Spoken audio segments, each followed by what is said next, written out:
बारे में बेसिक से पढ़ेंगे और न्याय फिलॉसफी का XYZ पढ़ेंगे। और कोशिश करना है कि इस वीडियो को 5 से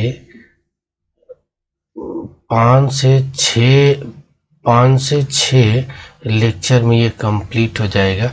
आज आप लोगों के लिए मैंने एक अच्छा तरीके से सॉफ्टवेयर के साथ पढ़ाना शुरू किया हूँ, जो मैं लाइव क्लास लेता था खड़ा होकर। उस तरीके से न्याय फिलॉसफी में हम बेसिक से हर चीज़ें पढ़ते चलेंगे कि क्या क्या है। जैसे इसके अंतर्गत न्याय फिलॉसफी तो हम पढ़ेंगे कैसे, ये देखिए ध्यान से। एकदम आपको डिजिटल बोर्ड का मज़ा यहाँ मिलेगा, एक एक चीज़। और आप लोग कहते थे कि लिखकर पढ़ाइए, वो ज़्यादा बेस्ट है, तो लिखकर ही पढ़ा रहा हूँ। पहला क्या है कि बेसिक इंफॉर्मेशन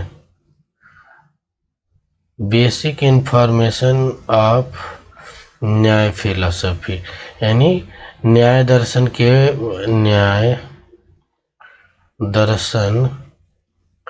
का परिचय। दूसरा, न्याय दर्शन की ज्ञान मीमांसा।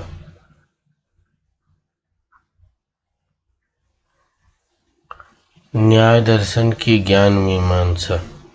उसके बाद न्याय दर्शन की तत्व मीमांसा। इंग्लिश भी बता देते हैं। इपिस्टेमिनोलॉजी ऑफ न्याय फिलॉसफी, मेटाफिजिक्स ऑफ न्याय फिलॉसफी। इंट्रोडक्शन के अंतर्गत हम किन चीज़ों के बारे में पढ़ेंगे, तो ध्यान से देखिए। इसके अंतर्गत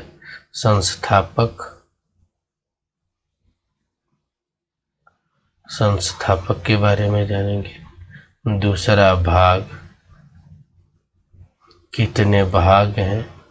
महत्वपूर्ण ग्रंथ।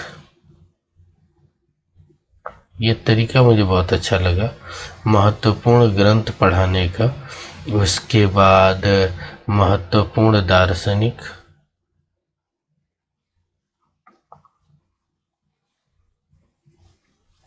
कि एकदम सुव्यवस्थित लिखा रहा है, ठीक है। इन टॉपिक पर हम बात करते चलेंगे। तो यहाँ पर हम देखें संस्थापक कौन है, भगवान गौतम मुनि। भाग कितने हैं, 2। ओल्ड न्याय और न्यू न्याय, जिसे नव्य न्याय भी कहा जाता है। नव्य न्याय कहा जाता है। ये है ओल्ड न्याय, मतलब ये पूरा का पूरा गौतम के द्वारा ही कंट्रोल होता था, महर्षि गौतम के द्वारा। इसे गौतम बुद्ध नहीं समझना है, क्योंकि गौतम बुद्ध के संस्थापक भगवान बुद्ध थे, जो बौद्ध फिलॉसफी लेके है। इसका संबंध है मिथिलांचल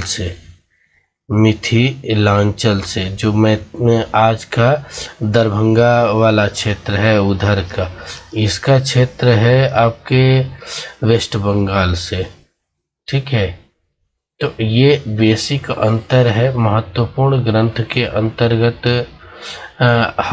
मैंने बताया कि न्याय प्लस सूत्र लगाने के बाद ग्रंथ बन जाता है न्याय सूत्र।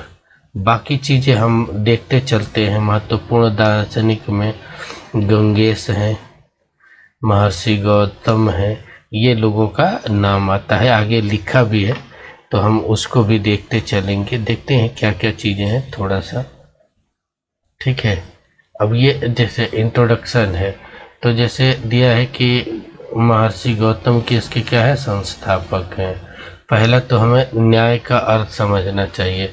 तो न्याय का अर्थ क्या होता है, देखो। न्याय का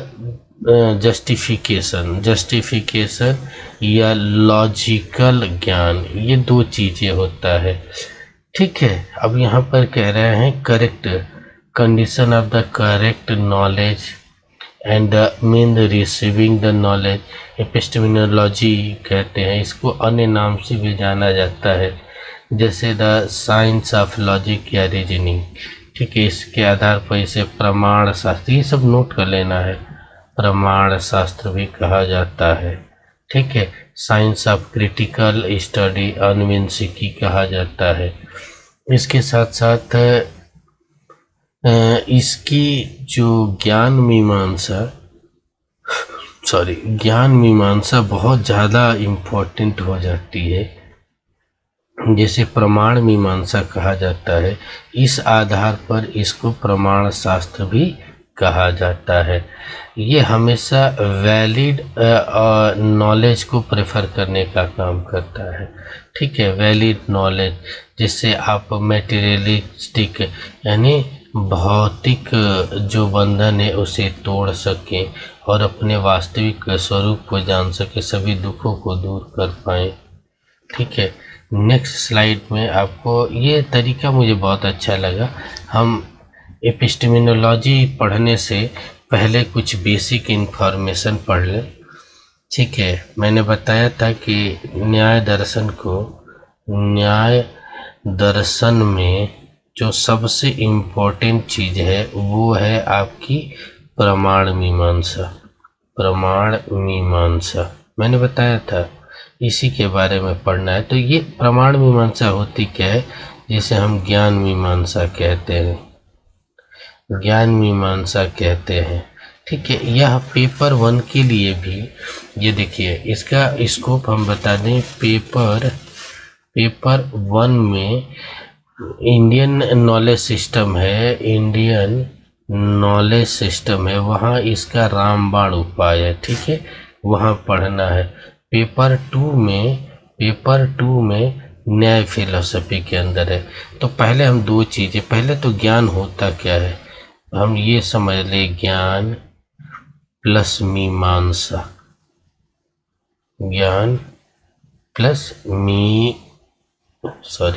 मीमांसा। ठीक है, ज्ञान का मतलब सोर्स ऑफ नॉलेज कितने हैं। ठीक है, तो ये माना जाता है कि 5 प्रकार की इंद्रियों से ही हमें सब कुछ ज्ञान मिलता है। और मीमांसा का अर्थ होता है विश्लेषण करना। ठीक है, तो जो भारतीय दर्शन है, इंडियन फिलॉसफी में टोटल 6 प्रमाण माने गए हैं।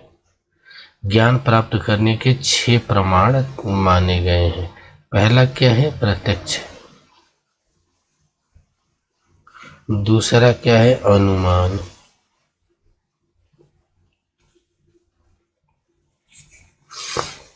इसको इंग्लिश में परसेप्शन कहते हैं, इसको इन्फ्रेंस कहते हैं। उसके बाद आता है शब्द प्रमाण।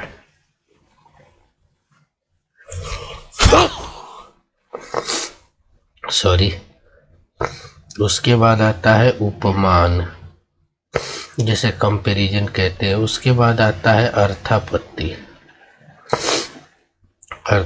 है। उसके बाद आता है अनुपलब्धि। अब देखिए, यही 6 प्रमाण हैं। 6 प्रमाण में से इंडियन फिलॉसफी में, इंडियन नॉलेज सिस्टम के तहत आप नोट करना है, जो प्रमाणों को मानने की परंपरा है सारे भारतीय दर्शन में अलग अलग है। जैसे अब यदि हम ये देखें इंडियन फिलॉसफी का, तो कोई एक प्रमाण मानता है जिसे चार्वाक दर्शन कहते हैं। चार्वाक केवल और केवल प्रत्यक्ष को मानता है। जैसे बौद्ध हैं और वैशेषिक हैं, टोटल बौद्ध वैशेषिक 2 प्रमाण को मानता है। ये भी मैं बता देता हूँ कि जो इंडियन फिलॉसफी में 9 स्कूल हैं। इंडियन फिलॉसफी में जैसे भारतीय दर्शन को देखा जाए तो इसमें टोटल 9 दर्शन है, 9 स्कूल दर्शन है। ठीक है, 9 दर्शन को 2 भागों में बांटा जाता है। एक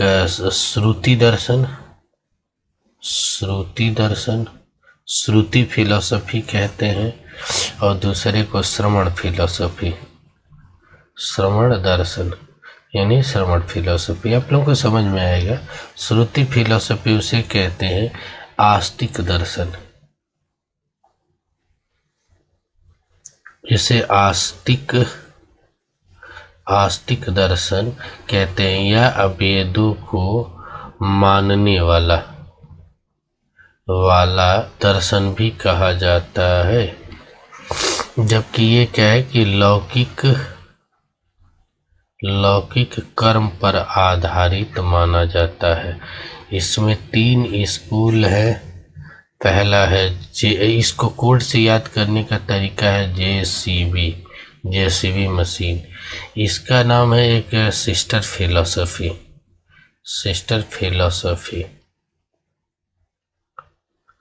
उम्मीद करता हूँ कि आप लोगों को क्लियर होगा। आप लोग कमेंट करके ज़रूर बताइएगा कि यह तरीका सही है पढ़ाने का, क्योंकि मुझे लिखने और समझने में बहुत आसानी है, ठीक है, और अच्छा भी लग रहा है। आपको पीपीटी के साथ दोनों को मज़ा मिलेगा। अब यहाँ पर देखिए कौन कौन स्कूल है। न्याय वैशेषिक के साथ में चलते हैं।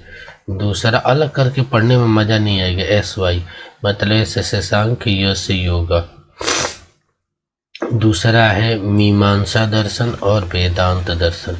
इसे पूर्व मीमांसा कहा जाता है और इसे उत्तर मीमांसा कहा जाता है। आगे की जानकारी मैं देता रहूँगा, बस यहाँ पर इतनी जानकारी रखिए।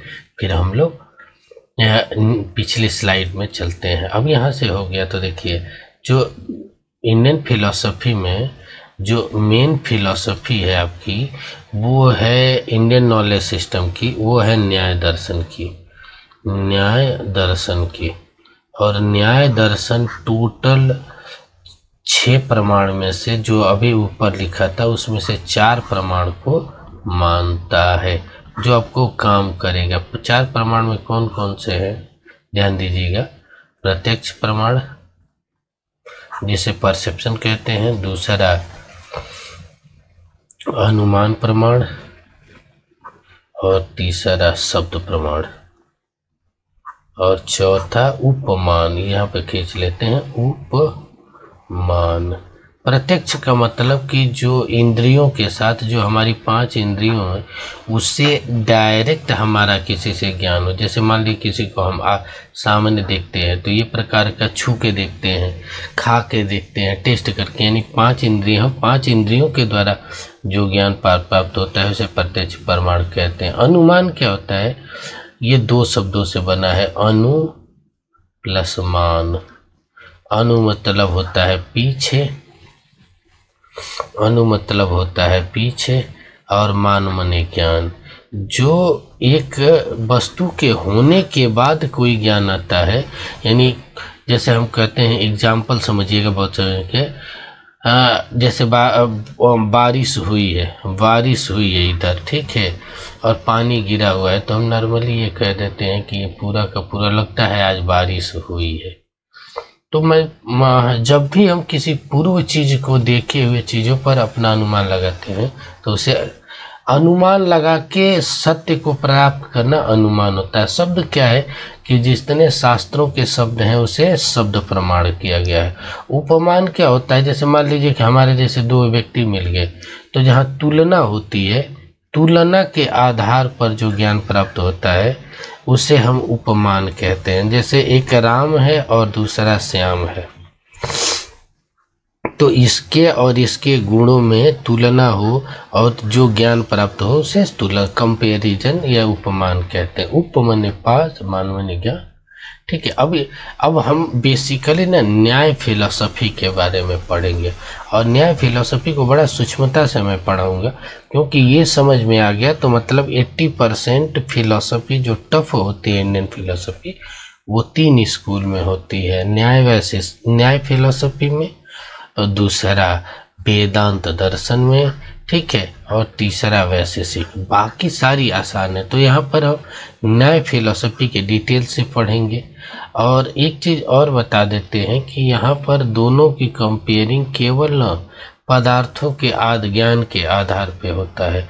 यहाँ पर 17 पदार्थ माने गए हैं न्याय दर्शन में, जबकि इसमें 7 पदार्थ माने गए हैं। 7 पदार्थ में एक पदार्थ है विशेष। विशेष पदार्थ होने के नाम इस दर्शन का वैशेषिक दर्शन भी कहा जाता है। हम आगे एक एक देखते चलेंगे, अब आपको आसानी हो जाएगी समझने में। नोट करते चलिएगा। इंडियन फिलॉसफी में कुछ टर्मिनोलॉजी हैं जिसको समझना बहुत ज़रूरी है। मैंने बताया था कि इंडियन फिलॉसफी में जो 16 पदार्थ है इंडियन न्याय फिलॉसफी में, पहले हम उसको बारे में जानेंगे। कहलाता है प्रमाण, यानी प्रमाण। ठीक है, सोर्स ऑफ नॉलेज, ये वर्ड याद रखिएगा, ऑटोमेटिक भूलेगा नहीं। प्रमाण का मतलब क्या होता है? Source of knowledge. एग्जाम्पल यदि हम कह दें कि किससे, हमारी इंद्रियों के आधार पर ही तो हमें ज्ञान प्राप्त होता है। ठीक है, प्रमेय क्या होता है? Object of knowledge. मान लीजिए कि कोई व्यक्ति है, एग्जाम्पल एक समझा देते हैं, एक राम है और एक श्याम है।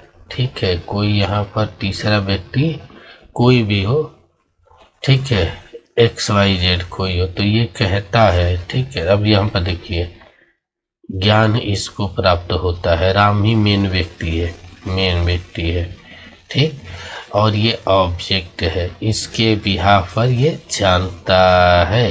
ठीक है, ये इन्हीं के कंपेयरिंग के। तो प्रमाण क्या होगा कि इंद्रियों के माध्यम से इसके बारे में ज्ञान प्राप्त होता है, तो ये प्रत्यक्ष प्रमाण होगा। इसके द्वारा बताया गया है तो शब्द है। अब ये ऑब्जेक्ट क्या होता है? ये हमेशा प्रमेय होता है। समस्या क्या होती है? समस्या यहाँ से होती है कि ये सही है या गलत है। डाउट या स्टेट ऑफ अनसर्टेनिटी, जहाँ निश्चितता नहीं होता है। प्रयोजन का वो अर्थ होता है एम, मतलब आप क्या जानना चाहते हैं, यानी राम व्यक्ति इसके बारे में क्या जानना चाहता है, ये होता है एम। ठीक है, दृष्टा का मतलब होता है जो आंखों से दिखता है। ठीक है, एग्जाम्पल जो हम अभी आपको एग्जाम्पल के तौर पर समझा रहे थे, दृष्टा होता है। सिद्धांत, प्रिंसिपल, डॉक्ट्रिन, मतलब हमारा सिद्धांत क्या जानना चाहता है। ठीक, ये होता है। उसके बाद आता है अवयव क्या होता है कि इन्फ्रेंस, जो इसमें इन टूल लगे हैं ये वाला, इसके आधार पर तो इसको होता है। तो अब होता है तर्क।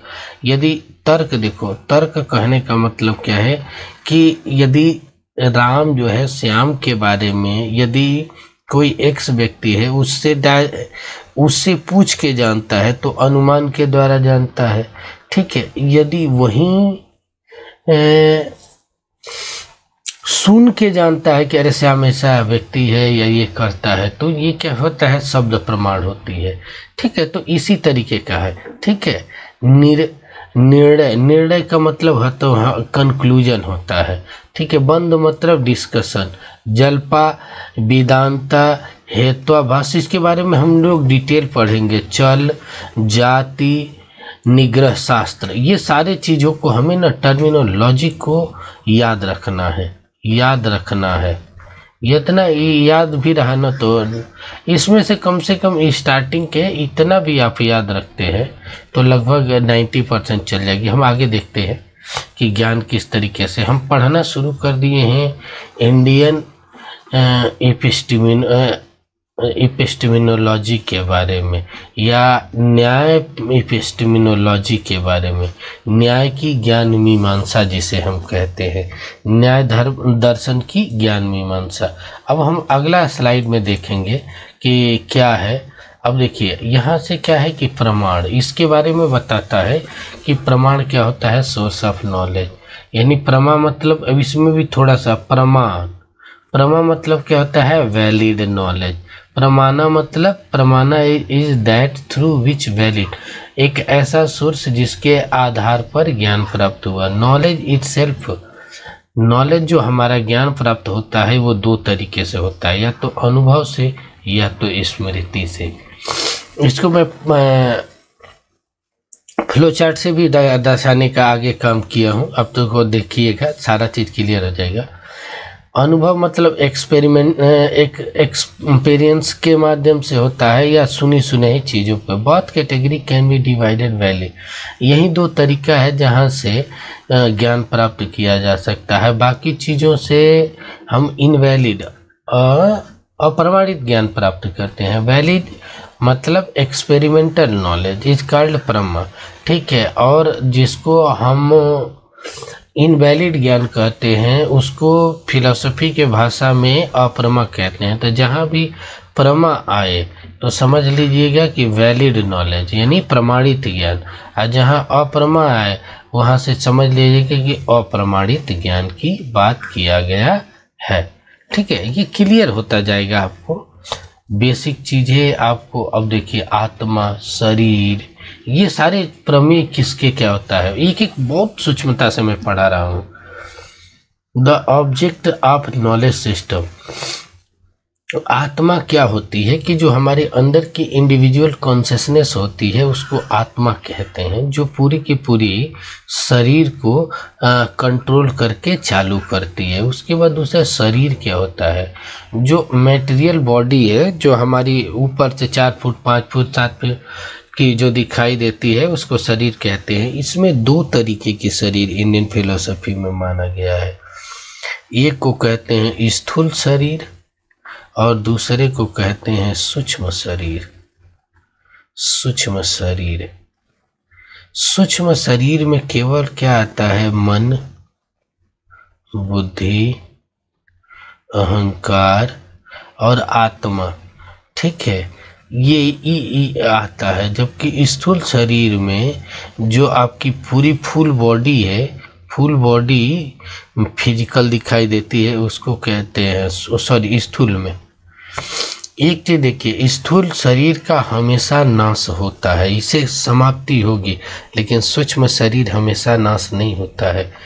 यही कर्म बंधन में फंसता है और इसी की वजह से बार बार जन्म होता है, ठीक है। ये चीज़ें जानना है। इंद्रिया मतलब जो इंद्री हैं, जो सेंस ऑफ ऑर्गन है, जिसे हम मतलब आँख, कान, नाक, गला, इसको इंद्रिय बोलते हैं, ठीक है, सेंस ऑफ ऑर्गन। अर्थ क्या होता है कि जब कोई वस्तु से जुड़कर निकलता है, जो मीनिंग जैसे बोले, ठीक है। बुद्धि, मैंने बुद्धि के बारे में सांख्य फिलोसफी को थोड़ा पढ़िए। मनस के बारे में क्या होता है वो भी बताया है। प्रवृत्ति, एक्टिविटी कैसा है, दोष, ठीक है, मेंटल डिफेक्ट, ठीक है, प्रत्याभाव, ठीक है, ये पाला, ठीक है, दुख, सफरिंग, अपवर्ग, ठीक है। यहाँ जो होता है परमानेंट रिलीफ ऑल सफरिंग, यानी सभी दुखों से मुक्ति का नाम ही मोक्ष है। और पूछता है कि जैन दर्शन में मोक्ष को क्या कहा गया है, तो उसे अपवर्ग कहा गया है।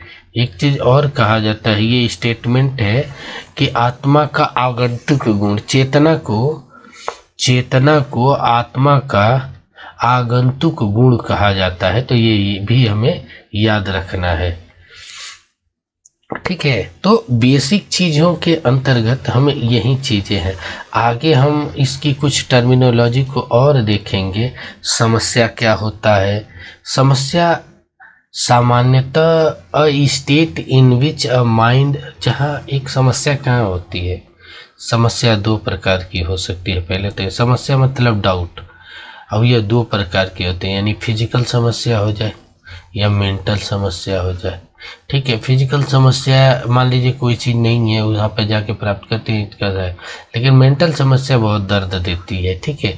तो यहाँ पर मेंटल ही समस्या का निदान की बात की गई है कि जैसे रात में हम कभी टहलते हैं अचानक से और किसी रस्सी ऐसे पड़ी है, उस पर पैर पड़ जाता है तो हमको तेरी बाप रे सांप हो, ठीक है। तो हमें रस्सी में भी सांप का अभाव हो, तो इस प्रकार के डाउट को, अज्ञानता को ही हम कहते हैं क्या है, समस्या। इसी का निदान ही प्रमा कहलाता है और इस समस्या इसमें लगे रहना अप्रमा कहलाता है। याद रखिएगा, ये बार बार आ रहा है, ठीक है। In that a plant of human being या डार्कनेस, जिसकी वजह से वो अंधेरे में रहता है। समस्या is not a certain knowledge. इस पूरे प्रोसेस को जहाँ अज्ञानता होती है उसे हम ये नहीं कह सकते हैं कि वो परफेक्ट नॉलेज है। ये सर्टेन नॉलेज की बात नहीं कहता है। It is positive state. ठीक है, यह पॉजिटिव स्टेट हो सकता है किसी चीज़ को प्राप्त करने का, जानने का, समझने का। आगे हम देखते हैं कि आगे वाली क्या क्या चीज़ें हैं। ठीक है, प्रयोजन। प्रयोजन का मतलब एम। एम का मतलब कि आप चाहते क्या हैं। तो हमारा ज़रूरत क्या है, वैलिड नॉलेज का, वैलिड नॉलेज प्राप्त करने का। तो इसी के बारे में जानना सुनना ही क्या कहलाता है, प्रमाण कहलाता है। No action can be perform without objective and target. सही है कि जीवन, यही कहा जाता है कि जिसके जीवन में कोई उद्देश्य नहीं है, उद्देश्य नहीं है, एम नहीं है, उसका जीवन व्यर्थ है, व्यर्थ है। वही बात कहा जा रहा है कि इस हमारा जीवन का उद्देश्य क्या है, प्रमा ज्ञान प्राप्त करना। प्रमा ज्ञान कहने का मतलब क्या है, यथार्थ ज्ञान प्राप्त करना। यथार्थ ज्ञान प्राप्त करना ही जीवन का उद्देश्य है। यही यथार्थ ज्ञान हमें सभी प्रकार के दुखों से मुक्ति का मार्ग बतलाता है, जिसे न्याय दर्शन में अपवर्ग कहा गया है। ठीक है, आगे की हम चीज़ें देखते हैं। ये तरीका आप लोगों का कमेंट करके बताइएगा सर। ठीक है, ये क्या होता है, दृष्टांत। दृष्टांता का मतलब होता है एग्जाम्पल। मैंने जो दिखता है वही चीज़ें होगी। मैंने एक एक चीज़ इसके बारे में आपको बताया है। This refers to using an example and, ठीक है, highlighted a common factor, establish an argument. Useful example can be accepted both party. अब बोथ पार्टी का मतलब यहाँ दो पार्टी नहीं है आजकल की। यहाँ पार्टी का मतलब, कहने का मतलब है कि व्यक्ति और ऑब्जेक्ट दोनों में एक रिलेशन होता है, उसी को ये दिखा रहा है। For distance one can say that there must be fire because one, जैसे कहा जाता है ना कि पर्वत पर आग है, पर्वत पर आग है, पर्वत पर आग है। पर्वत पर आग है क्यों हम मानते हैं, क्योंकि हम रसोई घर में हम देखते हैं कि लकड़ी जलाते हैं। यहाँ लकड़ी जला रहे हैं तो यहाँ से धुआं निकल रहा है। तो धुआं, जहाँ धुआं निकलता है ये हम मानते हैं कि वहाँ आग होती है। और यही चीज़ें आप पर्वतीय क्षेत्रों में जाएंगे तो देखेंगे ऊपर बादलों के टुकड़ा जैसे उड़ता रहता है। तो हम कहते हैं अरे देखो वहाँ आग लगी है। वो आग नहीं होता है, रियलिटी होती है कि वह बादलों का टुकड़ा होता है जिसे हमें धुआं के रूप में आभास होता है। और हम एक जीवन में देखते हैं कि धुआं निकलता है, ऑटोमेटिक वहाँ आग होती है। ठीक है, तो यही चीज़ें हैं, इसको हम आगे भी देखते रहे हैं। सिद्धांत का मतलब डॉक्ट्रिन होता है, जो ऑलरेडी मैं बताया। अवयव का मतलब होता है एलिमेंट। ठीक है, पार्ट्स या कंपोनेंट भी कहा जाता है। देखिए, पार्ट्स या कंपोनेंट भी कहा जाता है। Nyaya uses inference to establish reason and the common conclusion in argument. ये सामान्यतः न्याय फिलॉसफी के दूसरे प्रमाण में, जिसे हम क्या बोलते हैं, अनुमान प्रमाण में हमें देखने को मिलेगा। ठीक है, हम अब पहले ये जान लें, दिस कंपोनेंट्स आर। ठीक है, इसमें कौन कौन से हैं। ठीक है, प्रतिज्ञा मतलब स्टेटमेंट, हेतु मतलब कारण, उदाहरण मतलब एग्जाम्पल, उपनय, ठीक है, यूनिवर्सल यानी, और उसके बाद निगम मतलब कंक्लूजन। हम ये कहें, एग्जाम्पल से समझ लें, कहते हैं कि सभी मनुष्य मरणशील है, सभी मनुष्य मरणशील है। ये दुनिया में जो भी आया है वो मरेगा ही, शील है। ठीक है, ये स्टेटमेंट हो गया। सपोज दैट एक लाइन है कि इस सृष्टि में जो भी है उसे मरना है, सभी मनुष्य मरणशील है। ठीक है, ये आपका क्या हो गया, स्टेटमेंट है। राम एक मनुष्य है, वो क्या है, मनुष्य है। ठीक है, राम एक मनुष्य है। ठीक है, उसके बाद दूसरा स्टेटमेंट हो गया। तीसरा क्या है कि अतः हम ये कहें कि अतः राम भी मरणशील होगा, शील होगा। अतः राम मरणशील है। अब यही 3 स्टेटमेंट होते हैं। अब देखिए, ये अतः राम मरणशील होगा, इसको कहते हैं कंक्लूजन। ठीक है, यूनिवर्सल क्या है, उपनय, यूनिवर्सल प्रीपोजिशन क्या है कि सृष्टि के सभी व्यक्ति क्या होते हैं, मरणशील ही होते हैं। उदाहरण क्या है कि राम एक मनुष्य है, इसलिए दुनिया के जितने भी मनुष्य हैं उनका मरना तय है, और दुनिया का जितने भी मनुष्य है मरना उनका तय है, जिसे हम प्रतिज्ञा कहते हैं। आगे की चीजें हम देखते चलते हैं। ठीक है, तर्क, हाइपोथेटिकल आर्गुमेंट। ठीक है, होता है मतलब किसी भी चीज को क्लियरिफाई करने के लिए जो हम तर्क यूज करते हैं उसे यही कहते हैं। एक बार निर्णय का मतलब कंक्लूजन, जो मैंने आपको ऑलरेडी बताया। यहाँ पर एक चीज और देख सकते हैं, निर्णय के अंदर is a certain knowledge that attend by using. ठीक है, ठीक। अब यहाँ पर देखिए कि डायरेक्ट प्रत्यक्ष, डायरेक्ट परसेप्शन, इन्फ्रेंस, टेस्टिमनी और ये चीज़ों को कंपैरिजन, ये तर्क निर्णय लेने के ये 4 टूल है न्याय फिलॉसफी में बतलाए गए हैं। आगे की चीज़ें हम देखते चलते हैं। बंद डिस्कशन मैंने ऑलरेडी बताया। ठीक है, जल्पा। ठीक है, ये भी ऑलरेडी मैं आपको समझा चुका हूँ।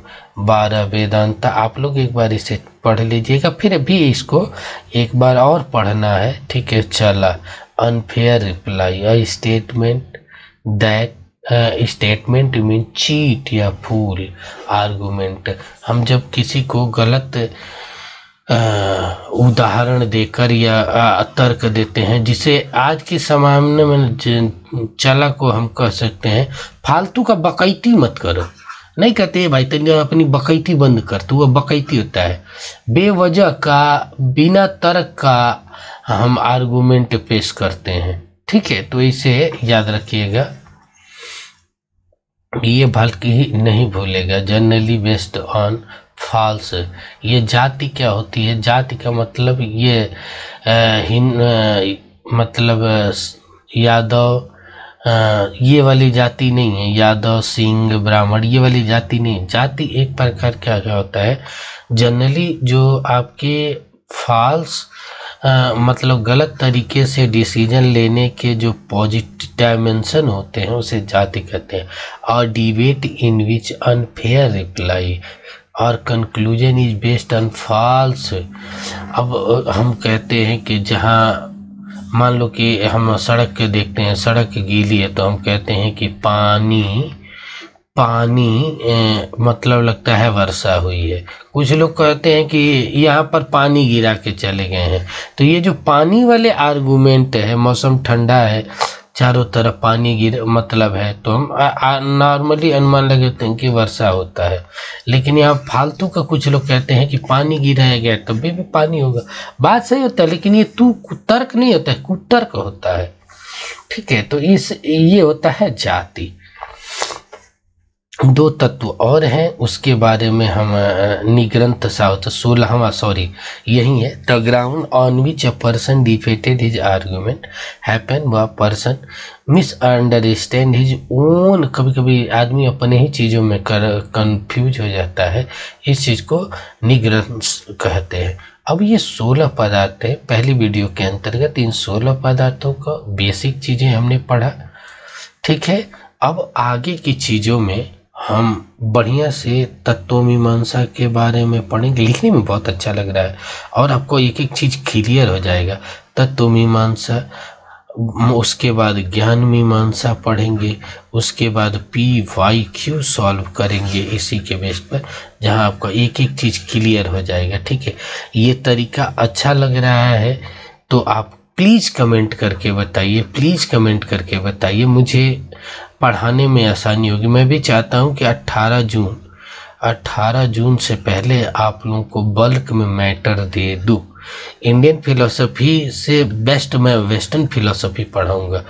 इंडियन फिलोसफी मेरा पसंदीदा है, लेकिन वेस्टर्न फिलोसफी में मुझे इंटरेस्ट आता है। ठीक है, और मन से पढ़ाता हूँ, तो इसे पढ़िए और एक एक चीज़ देखिए। मैं देखिए थोड़ा सा कड़वा बोलता हूँ, लेकिन एग्ज़ाम ओरिएंटेड बोलता हूँ कि प्लीज़ इस तरीके से पढ़ने का प्रयास कीजिए।